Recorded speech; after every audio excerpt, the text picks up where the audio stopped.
नमस्ते दोस्तों, कैसे हैं आप। मैं Sujit Kumar incredible IAS academy में आपका हार्दिक स्वागत करता हूं। जैसा कि मैंने आपसे प्रॉमिस किया था कि झारखंड पीसीएस का प्रीलिम्स का जो सेकंड पेपर होता है, जो पूरी तरीके से झारखंड के बेस पे होता है, तो बहुत सारे स्टूडेंट बस इसी की वजह से झारखंड के फॉर्म नहीं भरते हैं। बस यही एक पेपर की वजह से टोटल 100 क्वेश्चन 200 नंबर का होता है, मामला बहुत दूरी तक का एग्जिस्ट नहीं कर पाता है, जिससे स्टूडेंट ये सोचते हैं छोड़ो जाने दो झारखंड को। लेकिन अब जाने दो नहीं, बल्कि झारखंड में जाओ, और उसी के लिए यह सीरीज आपके सामने लाया हूं। आज की क्लास में पूरी प्राचीन इतिहास झारखंड का जो है एक ही वीडियो में सब कुछ, और साथ साथ में इसके ऑब्जेक्टिव क्वेश्चन भी रहने वाले हैं। यानी कि पूरी तरीके से इस सीरीज को अगर आपने जी लिया तो सेकंड पेपर बच्चों का खेल हो जाएगा। और ये मैं सिर्फ बोल ले रहा हूं, ये मैं प्रूफ करके दे दूंगा, लेकिन तब जब आप वीडियो शुरू से लेके अंत तक देखिएगा। इसके साथ साथ में जो लोग पहली बार हमारे चैनल पे आए हैं वो प्लीज सब्सक्राइब बटन पे क्लिक करके बेल आइकन पे क्लिक कर लीजिए। इससे ये होगा कि आपको लेटेस्ट से लेटेस्ट वीडियो मेरा जो है आपको मिलता रहेगा। तो चलिए दोस्तों, समय नहीं गवाते हुए इस सीरीज को स्टार्ट करते हैं। लेकिन ध्यान रखिएगा, इस सीरीज को शुरू से अंत तक देखिएगा, तभी ऑब्जेक्टिव क्वेश्चन आपसे बनेगा, अदरवाइज मजाक बनेगा। सोचना आप ही को है। चलिए थोड़ा बड़ा कर लेते हैं जिससे कि मजा आने वाला है। चलिए, प्रागैतिहासिक काल में छोटा नागपुर घनघोर जंगलों से अनाच्छादित था, परंतु यह क्षेत्र बाहर से अलग नहीं था। भौगोलिक स्थिति से इस क्षेत्र को काफी लाभ मिला। कैमूर और बिंद की श्रेणी ने उत्तर से होने वाले आक्रमण के अभयदान दिया, और वास्तव में गुप्त वंश के शासक और शशांक को छोड़कर प्राचीन भारत के किसी भी राजवंश ने इस क्षेत्र में अधिक समय तक राज्य नहीं किया। कहने का सीधा सा मतलब, अगर प्रागैतिहासिक काल में देखा जाए तो छोटा नागपुर जो है पूरी तरीके से घनघोर जंगल से घिरा हुआ था।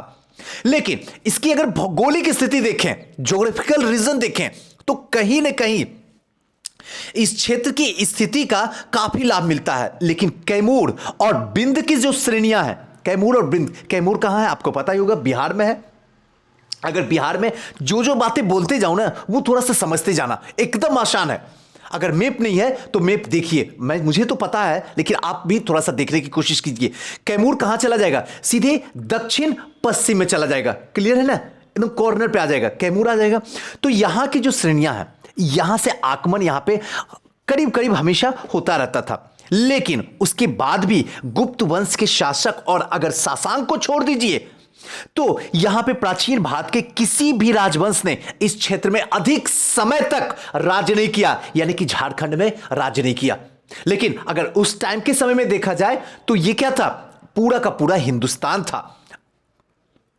चलिए, मान गोविंद बनर्जी छोटा नागपुर की ऐतिहासिक रूपरेखा का कहना है कि सिंधु घाटी तथा छोटा नागपुर पठार में पाई जाने वाली खोज एक दूसरे से इतना मिलता जुलती है कि छोटा नागपुर प्राक मुंड असुरों के दिन के पहले ही यह चार कुलोथिक संस्कृति को पार कर चुका था। इस युग के प्रमाण इस रूप में तांबे की कुल्हाड़ी मठ है, जो पटना स्थित संग्रहालय में रखे गए हैं।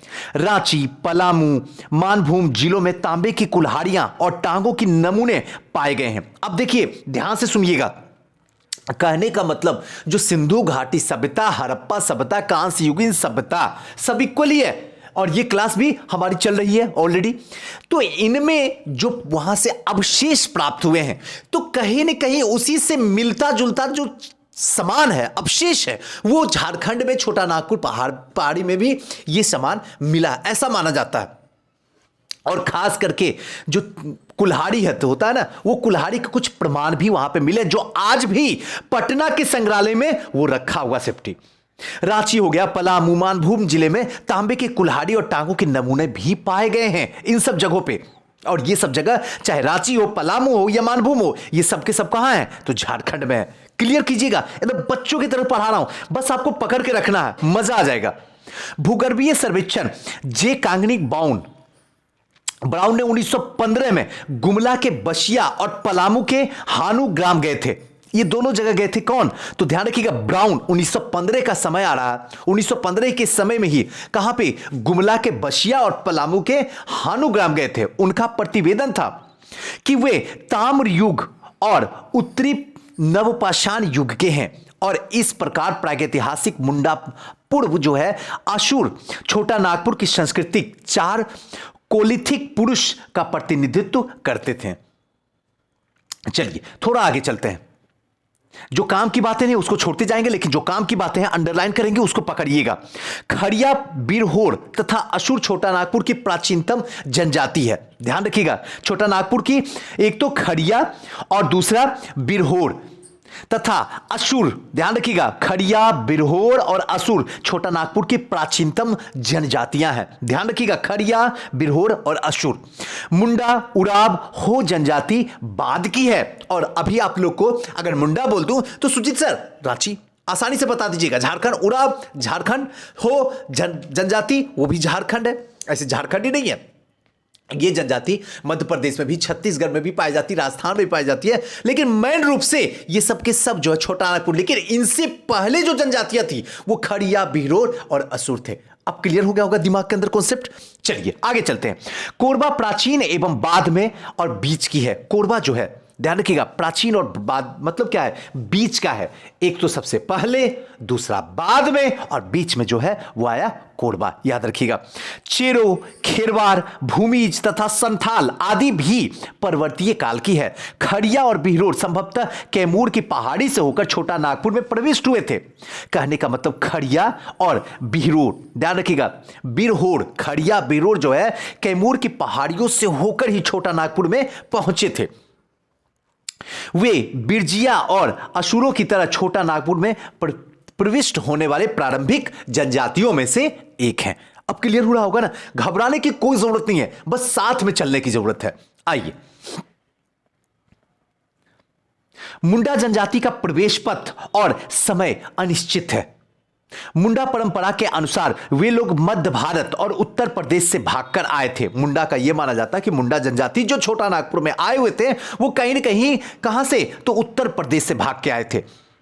जब उस क्षेत्र में आर्यों का आगमन हुआ, आर्यों के विस्तार के बाद वे रोहतास क्षेत्र और बाद में छोटा नागपुर भाग गए थे। और जब वहां विस्तार, जो आर्यों का विस्तार हो रहा था उत्तर प्रदेश में, क्योंकि आप जानते होंगे आलमगीर जो है उत्तर प्रदेश में, वहां भी जो है सिंधु घाटी सभ्यता, हड़प्पा सभ्यता के अवशेष मिले हैं। तो वहां आर्यों का जब आगमन होना शुरू हुआ तो ये सब मुंडा जो है भाग भाग के कहां पहुंच गए? रोहतास जो कि बिहार वाला जिला है, और आगे चलने के बाद झारखंड यानी कि छोटा नागपुर पहुंच गए थे। एक अन्य मान्यता के अनुसार मुंडा तिब्बत से दक्षिण बिहार आए थे। तिब्बत से डायरेक्ट, तिब्बत यानी कि अभी क्या है? चीन के अंदर में, तिब्बत से डायरेक्ट दक्षिण बिहार आए थे।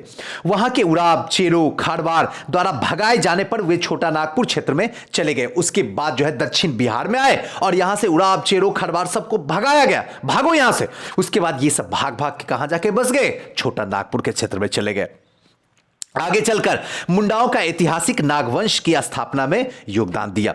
उराव जाति संभवतः दक्षिण भारत के निवासी थे। ध्यान रखिएगा, उराव जो जनजाति है वो संभवतः दक्षिण भारत के निवासी थे। क्योंकि यह चीज बहुत इंपॉर्टेंट है, पकड़ के रखिएगा, क्योंकि भाषा विदों ने कुरुख और कन्नड़ तथा तमिल के अनेक शब्दों में एक रूपता पाई है।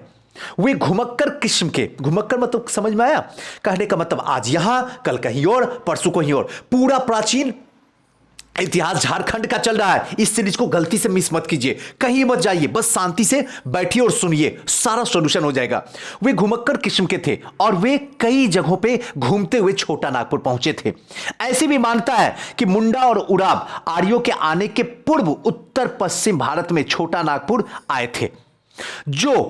जो भी हो, उनके प्रव्रजन का एक पड़ाव निश्चित है और वह है रोहतासगढ़। संभवतः है कि मुसलमानों के आगमन के कारण उन्हें यह स्थान छोड़ना पड़ा, लेकिन वे स्वीकार करते हैं कि फनी मुकट राय के राजा बनाए जाने से पहले ही वे छोटा नागपुर में बस चुके थे। मतलब क्या है? जब तक फनी मुकुट राय राजा बने उससे पहले ही वो जाके छोटा नागपुर में बस गए हैं। रोहतास से निकले जाने के बाद उड़ाव जो है दो शाखाओं में बट गया। उड़ाव जो था पहले रोहतास में था, बिहार में था, वहां से जब निकले तो दो शाखाओं में बट गया। एक शाखा गंगा के किनारे चलती हुई राजमहल की पहाड़ियों के पास पहुंची और वहीं पे बस गई। उनकी का वंशज जो है वर्तमान में मालेर जनजाति है। उन्हीं का वंशज जो है वर्तमान में मालेर जनजाति है। दूसरी शाखा सोन पार, ध्यान रखिएगा, सोन के पार उत्तरी कोयल के घाट में प्रविष्ट हुई और कुछ लोग पलामू में बस गए और शेष जो है छोटा नागपुर तक पहुंच गए। और इसीलिए आज भी झारखंड में सबसे ज्यादा जो है जनजाति लोग पाए जाते हैं। इस युग में भूमिज तथा संथाल बहुसंख्यक थे। इनकी मिली जुली संख्या कई लाख थी। बहुसंख्या का मतलब समझ में आ रहा है, बहुत संख्या था। इनकी संख्या जो है कई कई लाखों थी। ये दोनों आर्य के विरोधी थे, ध्यान रखिएगा, ये दोनों के दोनों आर्य के क्या है, विरोधी, भूमिज और संथाल। संथाल आंदोलन भी हम आपको पढ़ाएं, मुंडा आंदोलन भी हम आपको पढ़ाएं अच्छे तरीके से, और फिर पढ़ाएंगे, घबराने की जरूरत नहीं है। और ये लोग जो थे वो क्या थे, आर्यों के विरोधी थे। चलिए, इसी कारण आर्य इन्हें स्वान, ध्यान रखिएगा, स्वान पूजक, ब्राह्मण विरोधी आदि कहते थे। और यही कारण था कि जो आर्य होते थे चिढ़ के इन्हें क्या कहते थे, स्वान पूजक, ब्राह्मण विरोधी कहते थे। उन्हें आदर्शनीय, अमानवीय, मांस भक्षक, जीव भक्षक और जादू टोना के ज्ञाता के रूप में जाना जाता था। मुंडा और उराव की तरह भूमिज और भुइया, ध्यान रखिएगा, भूमिज और भुइया, थोड़ा सा पेशेंस रखिएगा। मैं समझ रहा हूं आपका पेशेंस इधर उधर भाग रहा होगा, लेकिन घबराने की जरूरत नहीं है। मामला पास करने का है। अगर इस पेपर में क्लियर हो गए तो फिर समझिए झारखंड पास करना बच्चों का खेल है। सच्ची बता रहा हूं, कोई यहां पे ऑप्शनल पेपर का मामला नहीं है, डायरेक्ट यहां सिलेक्शन होगा। चलिए, भूमिज और भुइया जनजाति भी छोटा नागपुर में अत्यंत प्राचीन काल से ही बसी हुई थी। दोनों दक्षिण बिहार में दूर दूर तक इनकी आबादी जो थी वो फैली हुई थी, दक्षिण बिहार में। अतः भूमिज मानभूम क्षेत्र में जो है और हो तथा भुइया क्रमशः सिंहभूम और पलामू क्षेत्र में सिमट कर रह गई। भूमि जो है मानभूम वाले क्षेत्र में रह गई और हो जनजाति और भुइया जनजाति जो है सिंहभूम और पलामू क्षेत्र में सिमट के घूम के रह गई। वे काफी दिनों तक बाह्य लोगों को अपने क्षेत्र में प्रवेश करने से रोकते रहे। काफी दिनों तक अपने जो क्षेत्र में है बाहरी लोगों को प्रवेश करने से रोकते रह गए। इसी तरह से स्पष्ट है 1000 ईस्वी तक चेरों और खारवारों तथा संथालों को छोड़कर वहां उपलब्ध प्रायः सभी जनजाति छोटा नागपुर क्षेत्र में बस चुकी थी। छोटा नागपुर खास में मुंडा उराव, सिंहभूम तथा हजारीबाग में हो, मानभूम में भूमिज, पलामू में उराव तथा बिरजिया जनजाति की प्रधानता थी। पूर्व में मध्यकाल में हजारीबाग में संथाल और पलामू में चेरो खारवार आकर बसे, पूर्व में जाके फिर से। चलिए, गौतम बुद्ध के जन्म, आइए अब यहां से चलिए, गौतम बुद्ध के जन्म स्थान के बारे में एक लेखक अमरनाथ दास का विचार है कि उनका जन्म छोटा नागपुर में ही हुआ था और यह उनकी कर्म भूमि थी। उन्होंने पलामू में उन स्थानों का जिक्र किया है जो उनके विचार से बुद्ध के जीवन से संबंधित था। बताइए, एक अलग से कंट्राडिक्ट, यहां एक अलग कहानी शुरू हो गई कि गौतम बुद्ध का जन्म के बारे में सीधे यह कहते हैं कि उनका जन्म छोटा नागपुर में हुआ है, जबकि पूरी दुनिया जानती है लुम्बिनी में हुई है। लुम्बिनी कहां है आप आसानी से जानते हैं, नेपाल में है। और उनका कर्म भूमि जो रहा है, ज्ञान की भूमि जो रहा है, वो बिहार बोधगया रहा है। लेकिन यहां जो है एक लेखक है अमरनाथ दास, बस हमको जानना है, रिसर्च नहीं करना है, बस याद रखना। अमरनाथ दास कहते हैं, उनका विचार यह है कि बुद्ध का जीवन से संबंधित सब कुछ जो है छोटा नागपुर से, लेकिन पूरा तत्व साक्ष्य इस बात का समर्थन बिल्कुल भी नहीं करता है। हमेशा साक्ष्य दो तरीके से होते इतिहास में, थोड़ी थोड़ी बातें बताते जा रहा हूं, थोड़ा सा समझने की कोशिश कीजिएगा। एक साहित्यिक होता है और एक पुरातात्विक होता है। साहित्यिक मतलब जो लिखा गया है, चाहे वेद हो, पुराण हो, महाभारत हो, गीता हो, रामायण हो, और एक जो होता है पुरातात्विक जिससे क्या है, मृदभांड से कहीं पता हुआ, मूर्ति से कहीं पता चला है, ये सब जो खुदाई करके आती है वस्तुएं, उससे पता चला है, मिट्टी से पता चल रहा है, वहां के जनजीवन से पता चल रहा है, ये सब चीजें। तो ये पुरातात्विक साक्ष्य हुआ, इससे बात से समर्थन नहीं करते। पुरातात्विक साक्ष्य ये बात बताता है कि गौतम बुद्ध का जन्म और कर्मभूमि दोनों छोटा नागपुर नहीं है। फिर भी यह कहा जा सकता कि छोटा नागपुर क्षेत्र पर बौद्ध धर्म, ध्यान रखिएगा, बौद्ध धर्म का गहरा प्रभाव है छोटा नागपुर में। तो अगर बौद्ध धर्म का गहरा प्रभाव छोटा नागपुर में है तो सीधा सा मतलब है कि गौतम बुद्ध का वहां कुछ न कुछ जो है कनेक्शन रहा होगा। ये तो सब कंफर्म है। धर्म से संबंधित अवशेष जो है बिखरे पड़े हैं और बौद्ध धर्म से संबंधित बहुत सारे अवशेष जो है वहां बिखरे हैं। उनमें से कुछ रांची विश्वविद्यालय के स्नातकोत्तर इतिहास विभाग में देखा जा सकता है। स्नातकोत्तर इतिहास विभाग में उन पुरातात्विक सामग्री का रख रखाव ठीक नहीं है, उसे किसी संग्रहालय में रखना चाहिए था, जो कि जहां पे है वो ठीक बिल्कुल भी नहीं है, बस समझने के लिए। चलिए नेक्स्ट देखते हैं। झारखंड के कई क्षेत्रों में बौद्ध धर्म के अवशेष पाए गए हैं। कई क्षेत्रों में, इतने सारे क्षेत्रों में बौद्ध धर्म के अवशेष पाए गए हैं। तो अगर किसी भी क्षेत्र से बौद्ध धर्म के अवशेष मिल रहे हैं तो इसका कहने का यह मतलब नहीं कि गौतम बुद्ध का जन्म वहीं हुआ है। इसका यह कहने का मतलब नहीं कि गौतम बुद्ध की कर्म भूमि वहीं रही है। इसका यह भी कहने का मतलब नहीं कि उनकी ज्ञान की भूमि छोटा नागपुर झारखंड रहा होगा, ऐसा कदापि नहीं है। धनबाद के दलमी, ध्यान रखिएगा, धनबाद में के दालमी और बुद्धपुर में अनेक बौद्ध स्मारक बने हुए हैं। दालमी स्वर्ण रेखा नदी के उत्तरी तट पर स्थित है। याद रखिएगा, स्वर्ण रेखा नदी आ गया। स्वर्ण रेखा नदी कहां है, कहां बहती है, तो पता ही होगा, कमेंट करके जरा मुझे बता दीजिए। वहीं पे दालमी, थोड़ा सा मैप में देखिएगा। चलिए अब आते हैं आगे। यह स्थान जो है दियापुर दालसी के नाम से जाना जाता है। टी बलास के अनुसार उपरोक्त स्थान पे 5-7 किलोमीटर के क्षेत्र में बौद्ध अवशेष मिले हैं। यहीं के आसपास में 4-5-7 किलोमीटर में जो है बौद्ध के अवशेष मिले हैं। अब बेलगर के उन अवशेष को 10वीं सदी का बताया गया है। ऐसा पता चला है कि वो जो अवशेष मिले हैं वो 10वीं सदी के हैं। पुरुलिया जो कि पश्चिम बंगाल में है के इर्द गिर्द अनेक बौद्ध खंडहर देखे गए हैं। क्योंकि आपका एक छोर जो है झारखंड का वो कहां लगता है, पश्चिम बंगाल में ही जाके लगता है। पाकबीरा और बारहमड़िया गांव के बीच जो है लाथोन टोंगड़ी नामक पहाड़ी है, जहां पे बेगलर के कुछ अवशेष जो है यहां पे मिले हैं, जिससे ये प्रमाण होता है कहीं गौतम बुद्ध जो है, सीधा सा मतलब ये सारी कहानी जो रची जा रही है कि गौतम बुद्ध को ज्ञान की प्राप्ति, जन्म, ये सब छोटा नागपुर में ही हुआ है। पुरुलिया से 6 किलोमीटर दक्षिण कर्रा गांव है। पुरुलिया कहां, पश्चिम बंगाल में, वहां से 6 किलोमीटर में दक्षिण में कर्रा गांव है। वहां से 3 किलोमीटर उत्तर पश्चिम घोरमारा नामक स्थान में एक ऊंची जगह पर एक बाग में ए शास्त्री ने कुछ खंडहर देखा है। वहां पे ऊंची स्थान है जहां पे कुछ खंडहर है। उसी प्रकार के हजारीबाग जिले में भी बढ़ी के निकट सूर्य कुंड ग्राम में 4 गर्भ झरने हैं और वहां 1918 में एमके होलो की कई जो है आकृतियां देखा था, जिनमें एक पत्थर पर बुद्ध की आकृति थी। अब रांची जिले के खुट्टी नगर से 3 किलोमीटर दक्षिण पश्चिम में बेलवादाग ग्राम में है, जहां पे टिल्हा, ध्यान रखिएगा, टिल्हा बौद्ध विहार के अवशेष की तरह दिखता। जो टिल्हा है वो बौद्ध विहार के अवशेष की तरह दिखता। टिल्हा के 2 मीटर अंदर में ईंट की नींव है। 2 मीटर अंदर में ईंट की एक नींव है, जिसमें 17, 10 और 3 इंच ईंट का प्रयोग किया गया है। जो सांची के स्तूप के ईंट जो है वो 16, 10 और 3 से मिलता जुलता है। जो सांची के स्तूप में रखा गया है वही टिल्हा में पाया गया है, सेम टू सेम। तो इस प्रकार अनेक स्थान पर बौद्ध की मूर्तियां मिली है।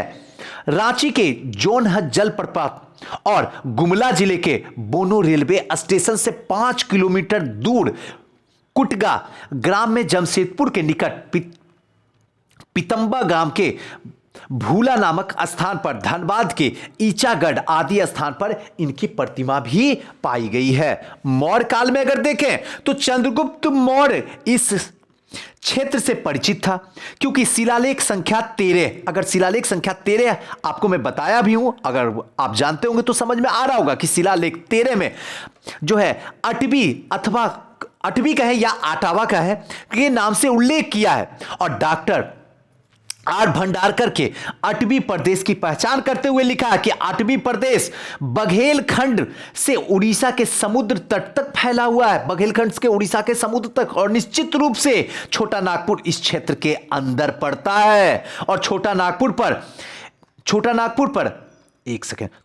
पर एक जो है अन्य उल्लेख अशोक के अभिलेख संख्या 2 में मिलता है, और इसमें यह कहा गया है कि उड़ीसा की सीमावर्ती अभिजित जनजाति का धर्म का आचरण करना चाहिए, जिससे कि वे लोक और परलोक की प्राप्ति आसानी से कर सके। और चर्चित जनजातियां संभवतः जो है छोटा नागपुर की ही थी।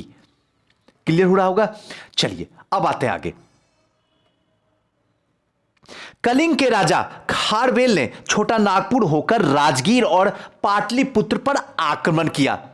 कलिंग का राजा जो था, कलिंग का उड़ीसा में है, उसके राजा खारवेल ने छोटा नागपुर के रास्ते से होकर राजगीर और पाटलिपुत्र पर आक्रमण किया। समुद्रगुप्त 335 से 380 ईस्वी में पूर्वी दक्षिण राज्यों पर आक्रमण करते समय छोटा नागपुर होकर गया था, वही छोटा नागपुर होते ही गया था। और चीनी यात्री इत्स्यांग ने संभवतः नालंदा और बोध गया, ध्यान रखिएगा, नालंदा और बोध गया जाने के क्रम में इस क्षेत्र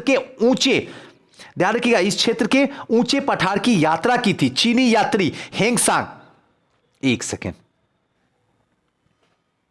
हां अब आपको बड़ा दिखेगा। हां, चीनी यात्री एक तो था इत्स्यांग, जिसने नालंदा और बोध गया जाने के क्रम में इसी क्षेत्र को चुना था। छोटा नागपुर तो ये निकला था, ऊंचे पठार पे यात्री। और चीनी यात्री जो हेंगसांग था, जो कि हर्षवर्धन के टाइम में आया था, और ऐसे भी हम सिखा दिए थे, हेंगसांग, होसे हेंग और होसे हर्षवर्धन। तो हेंगसांग ने भी संथाल परगना के राजमहल क्षेत्र का वर्णन किया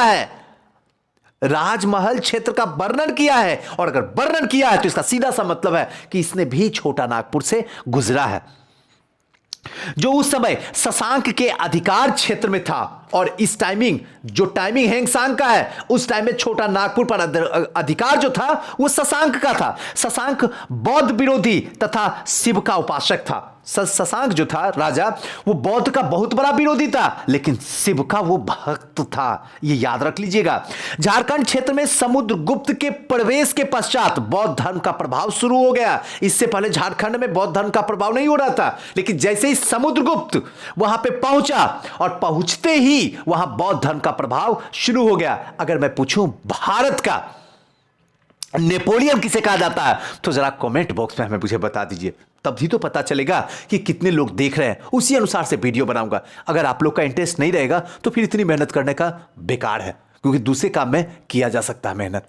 चलिए, जब कट्टर सेव, ध्यान रखिएगा, कट्टर सेव शशांक का बंगाल, बिहार और उड़ीसा पर प्रभुत्व हो गया, तो उसने बौद्ध का उत्पीड़न शुरू कर दिया। और हेंगसांग के वर्णन से पता चलता है कि शशांक का साम्राज्य जो था वो बंगाल के मिदनापुर, ध्यान रखिएगा, बंगाल के मिदनापुर से छत्तीसगढ़ के सरगुजा तक फैला हुआ था। यह शशांक वही है जो आप कभी अगर बोध गया जाने का मौका मिलेगा तो ये वही जो पीपल का पेड़ था जहां पे महात्मा बुद्ध को ज्ञान की प्राप्ति हुई थी, आज भी वहां वो पेड़ है, लेकिन वो पेड़ नहीं है, क्योंकि वो पेड़ को शशांक कटवा दिया था। वो पेड़ अब नहीं है। अगर वो पेड़ देख के आप ये सोच रहे हैं कि यही वो पेड़ है जहां पे भगवान बुद्ध को ज्ञान की प्राप्ति हुई है, इसके पत्ते को अब रख लेते हैं तो शायद हमें भी कुछ ज्ञान मिल जाए, तो आप अंधविश्वास में जी रहे हैं। वो पेड़ जा चुका है, वहां पे दूसरा पेड़ लगाया गया है, क्योंकि वो पेड़ काटने वाला यही शशांक था। चलिए, समझ में आ गया। आइए आगे चलते हैं। इसी के अंतर्गत समस्त आच्छादित प्रदेश शामिल थे। कनिंघम ने बड़ा बाजार तथा हैबिट ने दुलसी का उसकी राजधानी बताया। कालांतर में छोटा नागपुर के सभी बौद्ध स्थलों को जो है नष्ट कर दिया गया। कालांतर में जितने भी बौद्ध स्थल थे सबको नष्ट कर दिया गया। बंगाल के पाल शासक के समय ब्रजयान बौद्ध छोटा नागपुर क्षेत्र में भी फलते फूलते रहे। पाल शासक तक छोटा नागपुर में भी फलते फूलते रहे। कहा जाता है इसी काल में हजारीबाग जिले के रामगढ़ अनुमंडल के अंतर्गत छिन्नमस्तिका शक्तिपीठ की स्थापना हुई थी। बहुत इंपॉर्टेंट है, याद रखिएगा।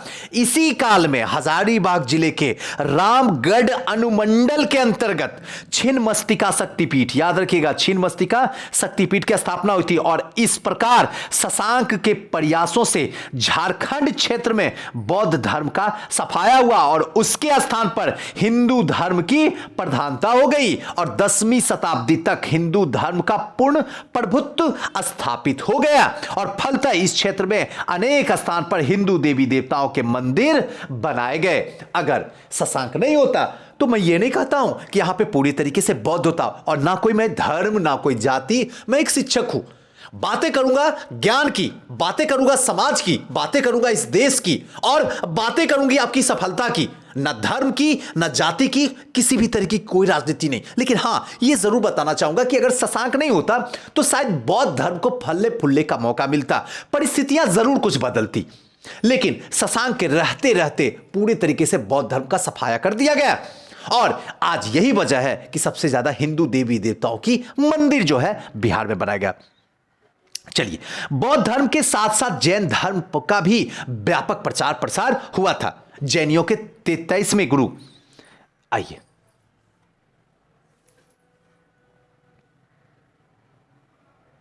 तेईसवें तीर्थंकर जो पार्श्वनाथ का जो निर्वाण गिरिडीह जिला के पार्श्वनाथ पहाड़ी पर, ध्यान रखिएगा, पार्श्वनाथ पहाड़ी पर 8वीं शताब्दी ईसा पूर्व में ही हुआ था। किनका? पार्श्वनाथ का, जो कि 23वें क्या थे? तीर्थकर थे। वहां पे तीर्थकर लगाया जाता था, पहले तीर्थकर, दूसरे, और 24वें जो तीर्थकर थे वो हमारे महावीर थे। क्लियर हो गया ना?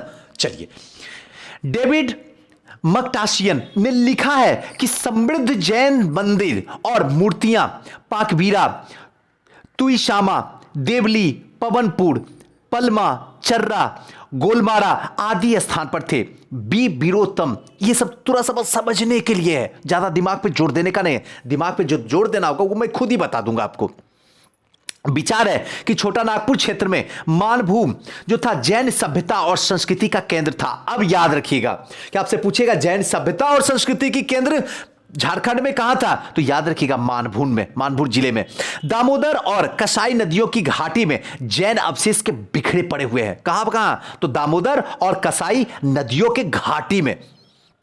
इस प्रकार छोटा नागपुर स्थित पार्श्वनाथ की पहाड़ी जैनियों की प्रमुख पूजा स्थली मानी जाती है। पार्श्वनाथ की पहाड़ी जो जैन जो है इसे पवित्र स्थल मानते हैं, इसे दिल से, ईमानदारी से, आत्मा से प्रार्थना करते हैं। कर्नल डाल्टन के अनुसार कुसाई नदी, ध्यान रखिएगा, कुसाई नदी के तट पर और पाकबीरा उन्हें कई जैन मूर्तियां यहां पे मिली है। कुसाई नदी के तट पर पलमा तथा बोराम और कर्रा तथा पाकबीरा में उसने जैन मंदिरों के अवशेष भी देखे हैं। और इन सब तथ्य से लगता है कि पलामू और गढ़वा के क्षेत्र में भी जैन धर्म का असर कम पड़ा, क्षेत्रों में जो है जैन धर्म का असर कम पड़ा। परंतु बी बीरोत्तम का कहना है कि सतबड़वा के निकट जो हनुमान ग्राम है, ध्यान रखिएगा, सतबड़वा के निकट जो है हनुमान ग्राम के जैनियों ने कुछ पूजा स्थल भी यहां पे मिले हैं। लगभग 750 ईस्वी में गोपाल ने पड़ोसी क्षेत्र बंगाल में पाल वंश की स्थापना किया। गोपाल नहीं, पाल, गोपाल जो है पाल वंश की स्थापना किया। कहां पे किया? बंगाल पे किया, क्योंकि झारखंड से सटा ही बंगाल है। एक शक्तिशाली राज्य की स्थापना की और वह बौद्ध धर्मावलंबी था। उसी ने नालंदा में बौद्ध विहार का निर्माण कराया। यही था जो कि नालंदा में बौद्ध विहार का निर्माण भी करवाया।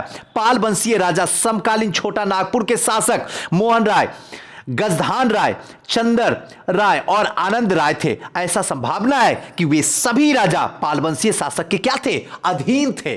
जो पाल के शासक थे और ये जो राजा थे ये सब इसी के अधीन थे। नागवंशीय राजा जो थे, भीमकर्ण ने सरगुजा के रक्सेल राजा के साथ भीषण युद्ध लड़ना पड़ा, भीषण युद्ध करना पड़ा। और इसमें जो है ध्यान रखिएगा, इसमें बस्तर के राजाओं ने नागवंशीय की मदद से ही, इन्हीं की वजह से रक्सेलों के बड़वे तक खदेड़ दिया गया और कोरम्बे में स्थापित वासुदेव मंदिर की मूर्ति इन्हीं रक्सेलों से छीनकर जो है छीना गया था। चलिए आगे चलते हैं। पलामू में प्रारंभ में रक्सेलों का आधिपत्य था। शुरुआती अगर देखा जाए तो पलामू में जो है रक्सेलों का जो है आधिपत्य था। ये रक्सेल राजपूताना क्षेत्र से रोहतास गढ़ होते हुए पलामू पहुंच गए थे और इनका शासनकाल जो था, हाँ, इनका शासनकाल जो था काफी दिनों तक चला, लेकिन बाद में इन्हें चेरों के द्वारा अपदस्थ कर दिया गया, हटा दिया गया चेरों के द्वारा। पलामू के चेरो जाति को कोल जनजाति के मूल होने की बात को कर्नल डाल्टन ने स्वीकार कर दिया कि जो कोल जनजाति है इनका जो है कहीं न कहीं चेरोस कहिए, चेरो जाति को ही कोल जनजाति का मूल कहा जा सकता है। पीसी राय चौधरी के अनुसार चेरो जो है महर्षि चिचावन के वंशज थे। चेरो जो थे महर्षि चिचावन के वंशज थे और इलियट यानी कि मिर्जापुर जिला गजेटियर जेबी राय एस मार्च 1955 में अगर देखा जाए तो ये सब इन्होंने भार जनजाति की एक शाखा होने की संभावना व्यक्त की है। ध्यान रखिएगा, एक सेकेंड थोड़ा सा बड़ा कर दूं। चलिए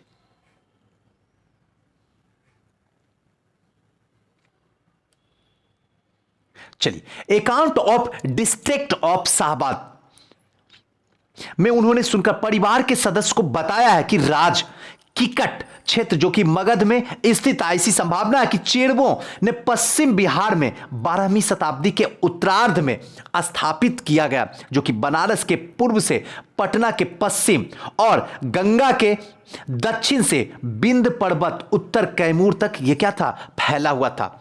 रक्सेलों ने कुछ समय तक सरगुजा को अपना राज्य में मिला लिया, सरगुजा को ध्यान रखिएगा, और उसी पर उनका आधिपत्य था। इस समय की महत्वपूर्ण जनजातियां खारवार, गोंड, माहे, कोरबा, पहाड़ी तथा किसान थी। इनमें सबसे अधिक संख्या खारवारों की थी, जिसके शासक प्रताप धवल थे। इन्होंने जपला में अधिक दिन तक राज्य किए और इसी काल में झारखंड के ऐतिहासिक राजवंशों की स्थापना हो रही थी, जैसे छोटा नागपुर में नागवंश, पलामू में रक्सौल और सिंहभूम में सिंह वंश थे। यहां तक कि जनजातियों में मुंडाओं की प्रधानता थी। जो भी जनजाति तुमने मुंडाओं की क्या थी, प्रधानता थी। राज्य निर्माण भी इन्होंने ही सर्वप्रथम शुरू करवाया था। वीरोत्तम के अनुसार छोटा नागपुर में रीता मुंडा प्रथम और मुंडा जनजातीय नेता था, जिसने राज्य निर्माण की प्रक्रिया को शुरू करवाया। इसने सूतना, ध्यान रखिएगा, सूतना पाहन के मुंडाओं का शासक चुना और नए राज्य का नाम दिया गया, जिसका नाम जो था सुतिया नागखंड। यानी कि सूतना ने अपने राज्य को जो है 7 गढ़ों में विभक्त कर दिया। एक जो था लोहागढ़, जो कि वर्तमान में लोहरदग्गा, बड़ा इंपॉर्टेंट है, एकदम ध्यान रखिएगा। 7 भागों में सूतिया नागखंड को 7 भाग में बांट दिया। लोहागढ़, लोहरदग्गा, हजारीबाग ही रह गया। पालूनगढ़ पलामू बन गया। मानगढ़ मानभूम हो गया।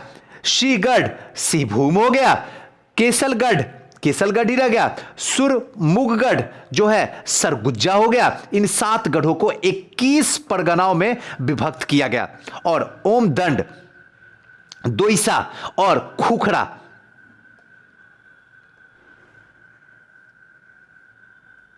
आइए थोड़ा सा ऊपर चलते हैं।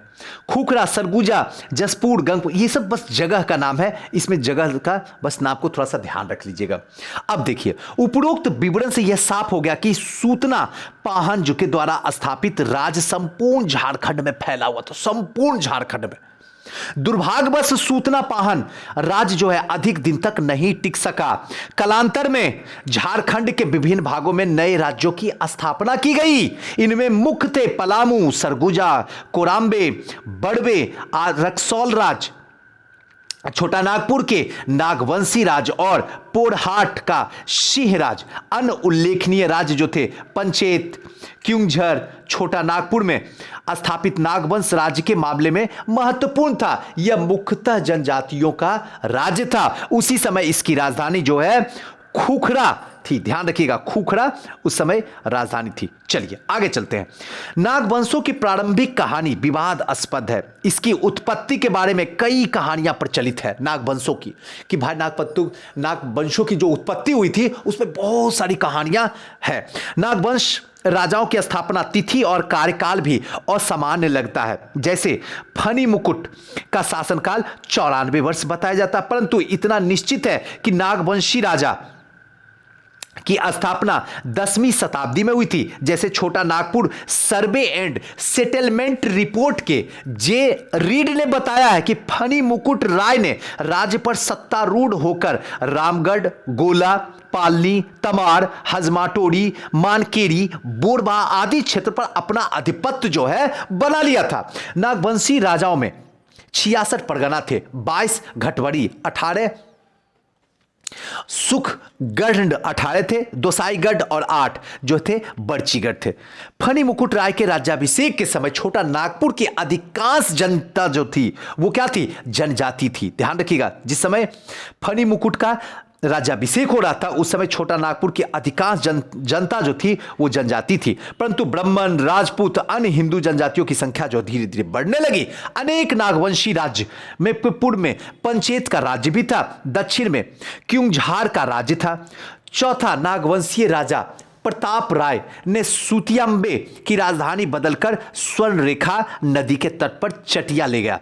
उसके बाद प्रारंभिक में अगर देखा जाए तो नागवंशीय राजा जो प्रताप राय सूतियाम्बे थे, जिसकी राजधानी को बदलकर स्वर्ण रेखा नदी के तट पर, एकदम इंपॉर्टेंट है ध्यान रखिएगा, चुटिया ले गया। नई राजधानी में बाहर के लोग को बुलाकर बसाया गया कि नई राजधानी हमने बनाया, बाहर से सारे लोग जो है आके यहां पर रहो। इसके राज्य में सर्वत्र शांति और व्यवस्था कायम थी। इसके राज्य में किसी भी तरीके का कोई भी हलचल नहीं होता था, एकदम शांति थी, किसी भी तरीके का कोई समस्या का कोई दिक्कत नहीं था। आइए चलिए अब आते हैं आगे।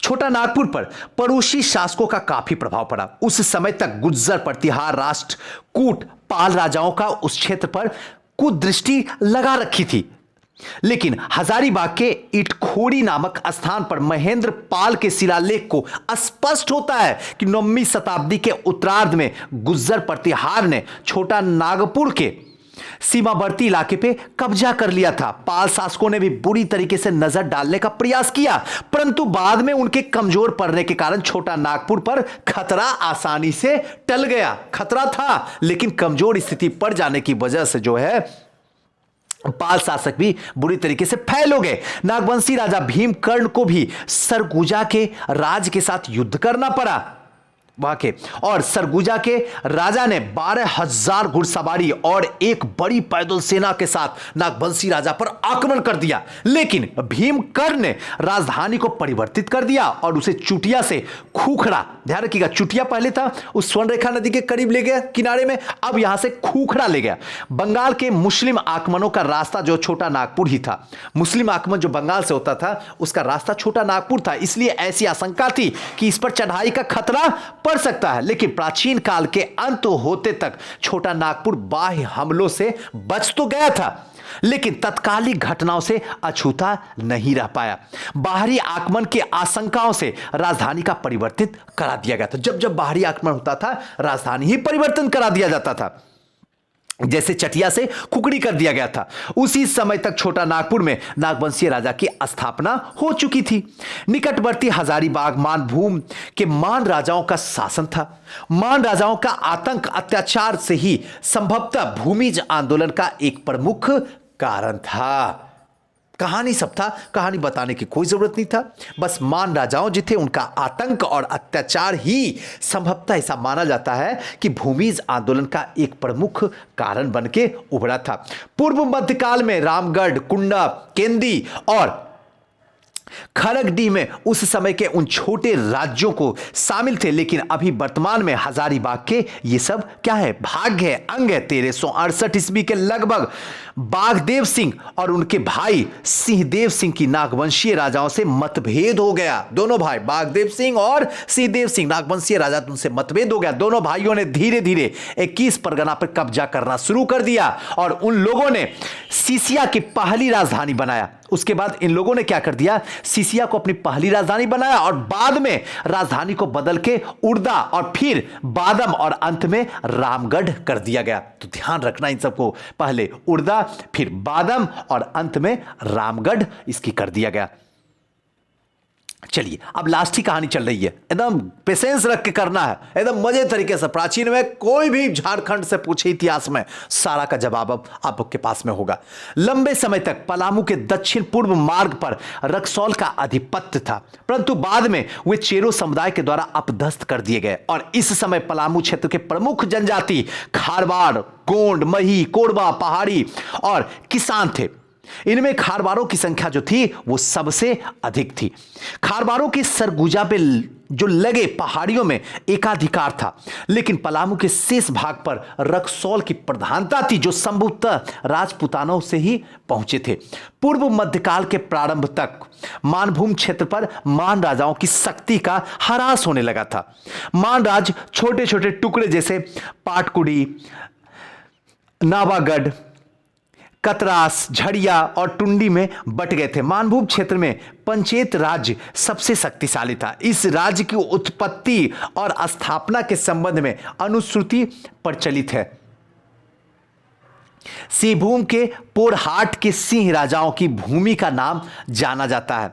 सिंह वंश उत्तराधिकारियों का दावा है कि सिंहभूम में हो जाति के प्रवेश से पूर्व वे अपना राज स्थापित कर चुके थे, लेकिन हो जनजाति के सदस्य इस दावे को खंडन करते हुए प्रतिवाद करते हैं कि सिंहभूम का नामांकन उनके कुल देवता सिंहबोंगा, ध्यान रखिएगा, सिंहबोंगा जो कुल देवता था उनके नाम पर हुआ था। और बी बोरोत्तम ने हो जनजाति के दावे को सही माना, क्योंकि छोटा नागपुर क्षेत्र के अधिकांश पर्वत पहाड़ों पर जो है अन्य स्थानों का नामांकन देवी देवताओं के नाम पर ही होता रहा है। अधिकांशतः देवी देवताओं के नाम पे ही वहां के पर्वत पहाड़ का नामांकन हुआ। इस आधार पर उनका मत है कि सिंह राजवंश के पूर्व हो जाति इस क्षेत्र में आ चुके थे।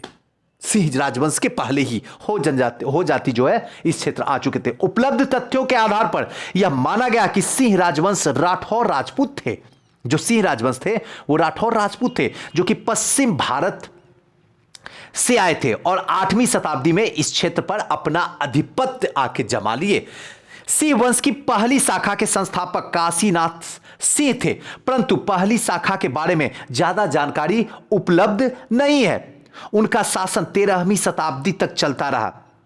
ओमैली के अनुसार इस राजवंश ने 52 पीढ़ी तक राज्य किया और कुछ इतिहासकार ने इस 52 पीढ़ी को 25 वर्ष के औसत के हिसाब से 1300 वर्ष का शासनकाल मानते हैं। आइए इसको थोड़ा सा, अब लास्ट कंडीशन चल रहा है, लास्ट, उसके बाद एमसीक्यू क्वेश्चन देखेंगे। हमारा प्राचीन झारखंड का इतिहास जो है कंप्लीटली एक ही वीडियो में समा जाएगा। सिंहभूम राज्य के दूसरी शाखाओं का सत्ताभिषेक 1205 के करीब हुआ था और इस शाखा के संस्थापक जो थे देवनारायण सिंह थे। इनकी मृत्यु के पश्चात युधिष्ठिर शासक था और 1262 से 1271 ईस्वी तक राज्य करता रहा। उनका उत्तराधिकारी जो है काशी राम सिंह था और इसी के समय नई राजधानी जो है पोरहाट में थी। इस राजवंश का चौथा जो शासक हुआ वो हुआ अच्युत सिंह और पांचवा जो हुआ वो हुआ काशीराम सिंह। 13वां राजा जो है जगन्नाथ अत्याचारी और निरंकुश था। जो 13वां राजा था वो पूरी तरीके से अत्याचारी और निरंकुश था, जिसके कारण भुइयां लोग ने विद्रोह कर दिया था। पश्चिम सिंहभूम के ढाल भूमि क्षेत्र पे राजाओं का क्या था, शासन था। 13वीं शताब्दी छोटा नागपुर क्षेत्र का क्या था, एक महत्वपूर्ण था। 1206 ईस्वी में बख्तियार खिलजी ने झारखंड होकर नदियों पर आक्रमण किया और इल्तुतमिश और बलबन के शासनकाल में भी कुछ अवशेष यहां पे प्रभाव में नहीं पड़ा था। ध्यान रखिएगा, जो इल्तुतमिश था और बलबन के शासनकाल में भी कुछ विशेष प्रभाव यहां नहीं पड़ा था, क्योंकि उस समय के नागवंशी राजा हरिकर्ण प्रभावशाली और शक्तिशाली थे। इसलिए इल्तुतमिश हो या बलबन, उसी के भी टाइम में भी यहां पे किसी भी तरीके का कोई प्रभाव नहीं पड़ता। और उसी समय झारखंड के जंगलों के प्रदेश के रूप में जाना जाता था, जो मूलतः हाथियों के लिए प्रसिद्ध था। इस क्षेत्र को बंगाल के आक्रमण के लिए प्रयोग किया जाता कि बंगाल पर आक्रमण करना है तो इस क्षेत्र को चुन लो, क्योंकि पूरी तरीके से क्या है, जंगल है, यहीं से क्या करेंगे, सामने बंगाल पे अटैक करेंगे। तुगलक वंश के शासक मोहम्मद बिन तुगलक के सेनापति मलिक बया हजारीबाग क्षेत्र के 6 चंपा तक आ पहुंचा था। स्वयं संथालों के अनुसार यह आक्रमण 1340 ईस्वी में इब्राहिम अली के नेतृत्व में हुआ था। इसने बीघे के किले पे अधिकार कर लिया और फलस्वरूप वहां के संथाल अपने सरदार के साथ भाग निकले। इसके बाद फिरोज तुगलक ने छोटा नागपुर के हजारीबाग पर आक्रमण करता और सतगांव के इर्द गिर्द एक बड़े क्षेत्र पर अधिकार कर लेता है। उसने जीत के इस क्षेत्र पे शासन कायम करते हुए सतगांव को अपनी राजधानी बना लेता है। यह सच है कि दिल्ली के लोदी का तुगलक वंश का शासक सतगांव के आगे नहीं बढ़ सके, क्योंकि उन्होंने शक्तिशाली नागवंशीय राजाओं से मुकाबला करना पड़ता। इस प्रकार यह निष्कर्ष निकलता है कि प्राचीन और पूर्व मध्यकाल में छिटपुट आक्रमण, ध्यान रखिएगा, छिटपुट आक्रमण के बावजूद झारखंड के लगभग सभी क्षेत्र में स्वतंत्र बने रहे। बीरभूम राजा द्वारा सिंहभूम और मोहम्मद बिन तुगलक फिरोज तुगलक के, या कहें मोहम्मद बिन तुगलक या फिरोज तुगलक के समय हजारीबाग क्षेत्र पर आक्रमण से कोई प्रभाव नहीं पड़ा। छोटा नागपुर क्षेत्र अपने क्षेत्रीय अवछंदत कायम रखने में कामयाब रहा। संथाल परगना, चलिए, संथाल परगना क्षेत्र में उस समय की उपलब्धि अभिलेख के अनुसार क्षेत्र में प्रारंभिक निवास मलेर, जो कि सुरैया पहाड़ी के थे, जो आज भी राजमहल पहाड़ियों के उत्तरी भाग में पाए जाते हैं। चंद्रगुप्त मौर्य के दरबार में आने वाले चीनी यात्री मेगास्थनीज ने जिस मल्ली, ध्यान रखिएगा बहुत इंपॉर्टेंट है, चंद्रगुप्त मौर्य के दरबार में जो चीनी यात्री मेगास्थनीज आया था उसने मल्ली का उल्लेख किया है। ये वही है जिसका वर्णन के अनुसार से मल्ली जाति विस्तार मगध अथवा बिहार के निवासी मंगेरिदे, जो निचले बंगाल के निवासी के मध्य इनका क्षेत्र गंगा नदी से घिरा हुआ था। उपरोक्त सीमा के अंतर्गत मल्लूश नामक एक पहाड़ी था जिसकी पहचान भागलपुर जिले के दक्षिण गोंडा, ध्यान रखिएगा, दक्षिण गोड्डा अनुमंडल की सीमा के समीप पवित्र मंदार पर्वत के रूप में की गई है। सुरैया पहाड़ी के कुछ लोग जो है ग्रीक भूगोल वेदा के वर्णित सोअरी, ध्यान रखिएगा सोअरी जाति मानते हैं, लेकिन समानतः सोअरी उड़ीसा के सबर का बोध होता है। उड़ीसा के जो सबर है उसका बोध होता है। 645 ईस्वी में भारत की यात्रा पर आए चीनी यात्री हेंगसांग के पूर्व देश के इस भाग के बारे में विस्तृत जानकारी नहीं थी। जब हेंगसांग आया था हर्षवर्धन के काल में तो इस क्षेत्र के बारे में कोई जानकारी नहीं थी। उसकी यात्रा के अभिलेख से यह पता चलता है कि उसने चंपा राज्य की यात्रा की थी। जो चंपा राज्य थी, चंपा क्या थी, मगध, यह क्षेत्र था, भागलपुर वाला क्षेत्र था, ध्यान रखिएगा। अब चंपा के उत्तरी सीमा गंगा के किनारे लखीसराय के राजमहल पहाड़ी तक थी और दक्षिणी सीमा जंगली क्षेत्र से होकर गुजरती थी जिसमें जंगली हाथी हिंसक जंतु विचरण करते थे। चंपा के पूर्व में ही कीचू यूखीलो, या कहे तो कीचिंग, ध्यान रखिएगा, कीचिंग किलो राज्य था। बहुत इंपॉर्टेंट है ये दोनों चीज, ध्यान रखिएगा, कीचू यूखी लो या कीचिंग लो किलो राज्य था, जो कि जनरल कनिंघम के अनुसार वर्तमान संथाल परगना क्षेत्र में यह क्या था, शामिल था। जनरल कनिंघम के अनुसार वर्तमान संथाल परगना क्षेत्र में राजमहल के अंतर्गत कंकजोल, ध्यान रखिएगा, कंकजोल का संकेत मिलता है जो मुंजी से 18 मील दक्षिण में है। कंकजोल एक छोटा सा राज्य जब स्वतंत्र था तब संभवतः इसमें राजमहल के दक्षिण और पश्चिम में पहाड़ी क्षेत्र के बीच मैदानी भाग और दक्षिण मुर्शिदाबाद के भागीरथी नदी क्षेत्र के क्या था, यह शामिल था। हेंगसांग इस राज्य के बारे में वर्णन किया है और पड़ोसी राज्य के द्वारा जीत लिए जाने के बाद शहर उजड़ गए और अधिकतर निवासी गांव और टोलों में बिखर गए। उसके वर्णन में यह भी उल्लेख है कि उत्तरी सीमा में गंगा के समीप ईंट पत्थरों से निर्मित एक बड़ा किला था जिसकी पहचान जनरल कनिंघम ने तेलियागढ़ के रूप में किया है और निष्कर्ष निकाला गया कि उपरोक्त किला संभवतः तेलियागढ़ी में अवस्थित था। ऐसी संभावना है कि वह स्थान सैन्य दुर्ग था क्योंकि वह बंगाल की ओर जाने वाली 3 मार्गों में से एक पर पूर्ण अधिकार रखता था। लेकिन यह प्रार्थना जो स्थान भी हो सकता है क्योंकि इसकी बड़ी संख्या में बौद्ध और देवी मूर्तियां मौजूद थे। इसके बाद कई शताब्दी तक इस क्षेत्र का जो है कोई उपलब्ध नहीं है, लेकिन थोड़ा वर्णन भविष्य पुराण ब्रह्मांड खंड में जिसकी रचना संभवतः 15वीं और 16वीं शताब्दी में प्राचीन सामग्रियों के आधार पर हुई है। इसमें संथाल परगना के अतिरिक्त बीरभूम और नरीखंड के रूप में उल्लेख मिलता है। इसके अनुसार नरखड़ी झाड़ियों से भरा हुआ क्षेत्र था। आज भी झारखंड जो है झाड़ियों से ही भरा हुआ क्षेत्र है। वह भागीरथी के पश्चिम तथा द्वारिकेश्वर नदी के उत्तर में अवस्थित है। यह पश्चिम में पंचकूट पहाड़ के साथ फैला हुआ है तथा उत्तर में कीकट तक पहुंचता है।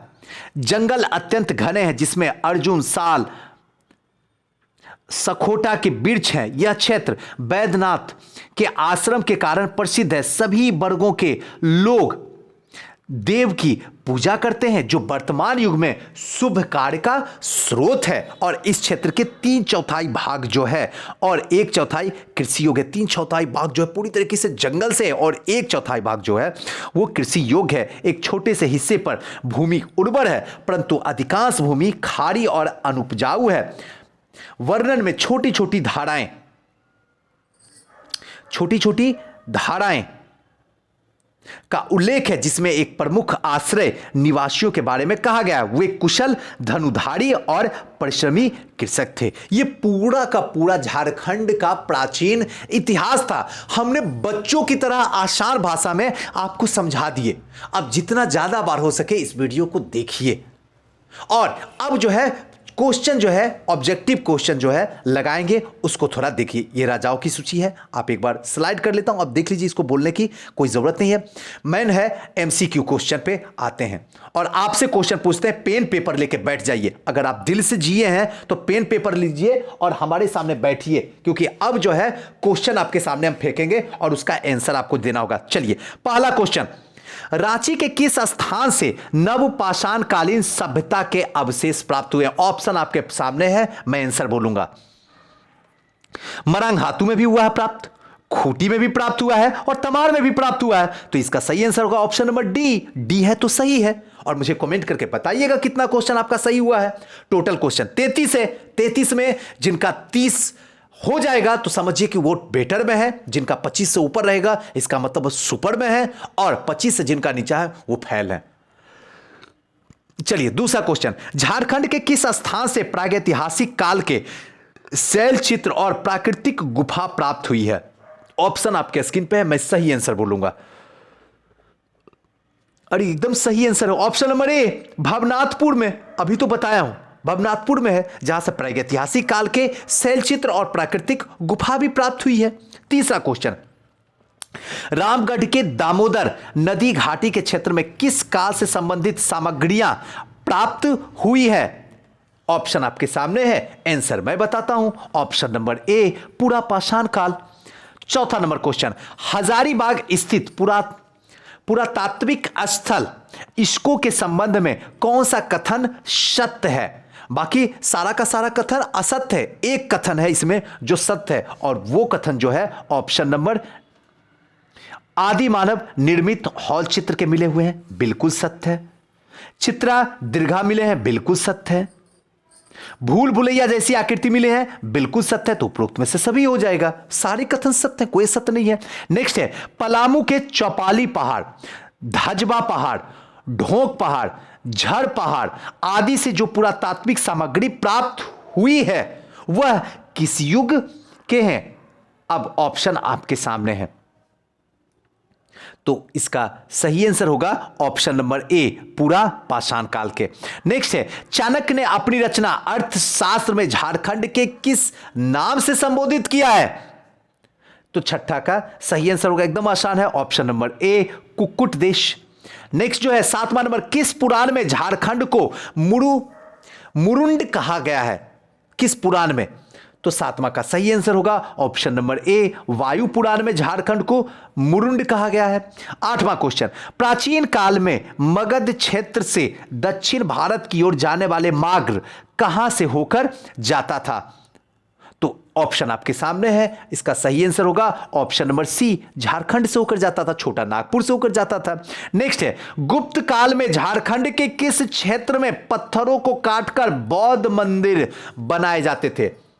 तो इसका सही आंसर होगा ऑप्शन नंबर बी, हजारीबाग। 10वां नंबर क्वेश्चन, किस मगध सम्राट का अधिकार झारखंड क्षेत्र पर भी था? तो इसका सही आंसर होगा ऑप्शन नंबर बी, जरासंध का अधिकार जो है आपका झारखंड क्षेत्र पे भी था। 11 नंबर क्वेश्चन क्या कहता है, समुद्रगुप्त के शासन काल में झारखंड का उल्लेख किस नाम से हुआ है? तो 11 का सही आंसर होगा ऑप्शन नंबर से, यानी कि मुरुंड। नेक्स्ट क्वेश्चन, झारखंड के किस स्थान से गुप्तकालीन पुरातात्विक अवशेष प्राप्त हुए हैं? तो इसका सही आंसर होगा ऑप्शन नंबर पिठोरियागढ़, ये भी सही है, सतगाम ये भी सही है, मऊदी पहाड़ ये भी सही है, यानी कि ऑप्शन नंबर डी, उपरोक्त सभी। नेक्स्ट क्वेश्चन, किस नागवंशी राजा ने 64वीं ईस्वी में नागवंशी राजा की स्थापना छोटा नागपुर में की थी? तो 13 का सही आंसर होगा ऑप्शन नंबर सी, यानी कि फनी मुकुट राय के द्वारा। चलिए नेक्स्ट क्वेश्चन 14 नंबर, निम्न में से कौन नागवंशीय राजा समुद्रगुप्त के समकालीन थे? तो 14 का सही आंसर होगा ऑप्शन नंबर कंदपड़ाया, ये तो थे समीप समुद्रगुप्त के, प्रताप राय ये भी समुद्रगुप्त के समीप थे, और पदन राय ये भी समुद्रगुप्त के समीप थे, यानी कि उपरोक्त में से सही ये सही होगा। नेक्स्ट है, किस मगध सम्राट के समय चीन बौद्ध तीर्थयात्री फाहियान झारखंड के बौद्ध स्थलों का परिभ्रमण किया था? तो 15 का सही आंसर होगा ऑप्शन नंबर बी, चंद्रगुप्त द्वितीय। ध्यान रखिएगा, चंद्रगुप्त द्वितीय। चलिए नेक्स्ट क्वेश्चन की ओर चलते हैं। चीनी बौद्ध तीर्थयात्री हेंगसांग ने अपनी यात्रा वृत्तांत में झारखंड के किस क्षेत्र की चर्चा की है? तो 16 का सही आंसर होगा ऑप्शन नंबर ए, राजमहल की चर्चा किया है। नेक्स्ट है, पारसनाथ पहाड़ का नामांकन जैन धर्म के किस तीर्थकार के नाम पे किया गया है? तो इसका सही आंसर जो होगा 17 नंबर का ऑप्शन नंबर सी, 23वें तीर्थकार पार्श्वनाथ के नाम पे किया गया है, ध्यान रखिएगा। नेक्स्ट है, जैन धर्म के किस तीर्थकार को झारखंड निवासी होने की मान्यता है? तो 18 का सही आंसर होगा ऑप्शन नंबर डी, 10वें तीर्थकार शीतल को, ध्यान रखिएगा, 10वें तीर्थकार शीतल को की झारखंड के निवासी हैं, ऐसी मान्यता है। 19 नंबर क्वेश्चन, पारसनाथ की पहाड़ी पर निर्वाण प्राप्त करने वाले अंतिम जैन तीर्थकार कौन थे? तो 19 का सही आंसर होगा option number C, Parshvanath. Next है, चतरा स्थित प्राचीन भद्रकाली मंदिर को जैनी क्या संबोधित करते हैं? तो 20 का सही आंसर होगा ऑप्शन नंबर ए, भदुली माता। नेक्स्ट है, चतरा जिला स्थित केलैयावड़ी मंदिर के निकट पहाड़ पर एक दूसरे से जुड़ी 7 गुफाएं हैं जहां प्राचीन काल के जैन संत समाधि धारण करते थे, उस गुफा का क्या नाम है? तो 21 का सही आंसर होगा ऑप्शन नंबर ए, सप्त ऋषि गुफा का नाम है, सप्त ऋषि गुफा। 22वां नंबर क्वेश्चन, चतरा जिले के कोल्हुला पहाड़ के संबंधित निम्न में से कौन सा कथन सत्य है? तो 22 का सही आंसर जो होगा वो होगा ऑप्शन नंबर डी, ध्यान रखिएगा, ऑप्शन नंबर डी, उपरोक्त में से सभी सारे कथन सत्य हैं। नेक्स्ट है, इटखोरी और बौद्धकालीन का नाम क्या था? इटखोरी का बौद्धकालीन का नाम क्या था? तो 23 का सही आंसर होगा इतखोई, ध्यान रखिएगा, इतखोई। 24 नंबर, चीनी बौद्ध तीर्थयात्री फाहियान ने अपनी यात्रा वृत्तांत पुस्तक में हितखोई या कहे तो इटखोरी का उल्लेख जो है किया है, तो इसका सही आंसर किस में होगा? फोको क्यून में, ध्यान रखिएगा, फोको क्यू में, ऑप्शन नंबर ए। चलिए नेक्स्ट क्वेश्चन की ओर चलते हैं। पश्चिम सिंहभूम के किस स्थान से बौद्धकालीन ब्राह्मण लिपि के शिलालेख तथा अन्य वस्तु प्राप्त हुए हैं? तो 25 का सही आंसर होगा ऑप्शन नंबर बी, यानी कि बेनी सागर। ध्यान रखिएगा, ऑप्शन नंबर बी बेनी सागर। 26वां नंबर क्वेश्चन, खूंटी जिले के किस स्थान से बौद्धकालीन टिल्हा प्राप्त हुआ है? ध्यान रखिएगा, बौद्धकालीन टिल्हा प्राप्त हुआ है। तो 26 का सही आंसर होगा ऑप्शन नंबर सी, बेलवा दाग। ध्यान रखिएगा, बेलवा दाग। 27वां नंबर क्वेश्चन की ओर चलते हैं। झारखंड के, ध्यान रखिएगा, झारखंड के दियापुर दलमी नामक स्थान से बौद्धकालीन अवशेष प्राप्त हुए हैं। यह स्थान किस जिले में अवस्थित है? आपको हम बता चुके हैं। तो 27 का सही आंसर होगा ऑप्शन नंबर सी, धनबाद में। ध्यान रखिएगा, दियापुर धनबाद। धनबाद के किस स्थान पे 5-7 किलोमीटर के दायरे में बौद्धकालीन अवशेष जो है बिखरे पड़े हुए हैं? तो इसका सही आंसर होगा option number A, Buddhpur. Next है 29 नंबर। 29 नंबर क्वेश्चन क्या है? गिरिडीह जिले के किस प्रखंड में बौद्धकालीन झारखंड धाम अवस्थित है? तो 29 का सही आंसर होगा ऑप्शन नंबर सी, यानी कि राजधनवार।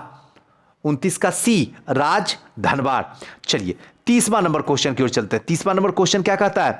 पलामू के किस स्थान पर बौद्ध काल में बौद्ध विहार हुआ करता था? तो 30वां का सही आंसर होगा ऑप्शन नंबर ए, पड़ो। 31वां नंबर क्वेश्चन, रांची के जोन्हा जलप्रपात के निकट किसकी मूर्ति प्राप्त हुई है? तो 31 का सही आंसर होगा ऑप्शन नंबर डी, बुद्ध की मूर्ति प्राप्त हुई है। ध्यान रखिएगा, बुद्ध की मूर्ति प्राप्त हुई है।